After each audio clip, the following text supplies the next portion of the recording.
Unstoppable si Kai Sotto sa ilalim. Hindi umubra kahit tatlo ang kanyang bantay sa loob ng paint. Pero sobrang lakas ng player na ito ng Kyoto. Binuhat ulit ang kanyang kupunan. Second game ng back-to-back games ng Kushigaya Alpas at Kyoto Hanares. Tinalo nga ng Kyoto ang Alpas sa una nilang tapatan kahapon. Kaya looking forward nga this game na makabounce back ang kupunan ni Kai Sotto. Maganda nga kaagad ang simula ng Kushigaya offensively sa kanilang 5-0 start sa early minutes. Pero hindi nga nagtagal ay nagkaroon ng counter run ng Kyoto sa kanilang 7 unanswered points. Naging back and forth ngang opensa ng both teams entering the halfway mark. Nakuha na din nga ni Kai Sotto ang kanyang unang field goal sa game with under 6 minutes sa kanyang basket sa ilalim. Hindi nga nagtagal ay nagkaroon ulit ng basket ang ating kababayan. Nakapagpasabit pa nga siya dyan ng foul sa kanyang layup. Take over na nga offensively si Kai sa midway mark. Agresibo nga sa loob ng paint si Kai Sotto. Nakapagtala nga ang ating kababayan ng 8 points this quarter sa kanyang 3 out of 4 shooting sa field. Isama mo pa dyan ang kanyang 4 rebounds. Pero lamang lang ng 3 puntos ang Kushigaya, 24-21 and the first frame. Second quarter agad nagparamdam sa opensa si Kai.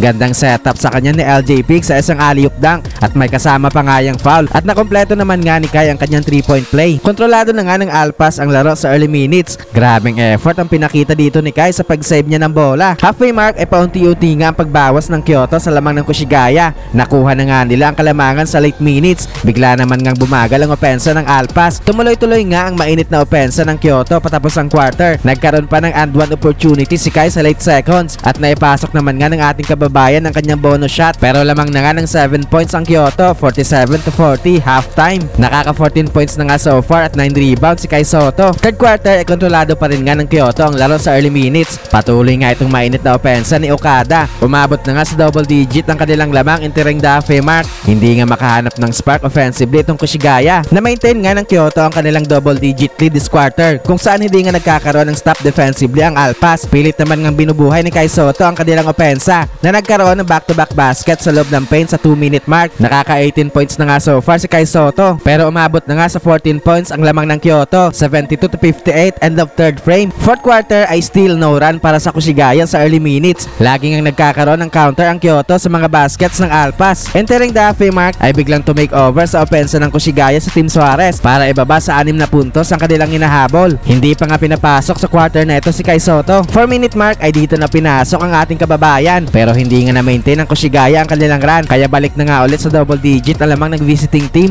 Well, hindi na nga nagkaroon pa ng big time run ang Kushigaya para makabalik sa game kaya sa huli nga ipanalo sa game na ito ang Kyoto.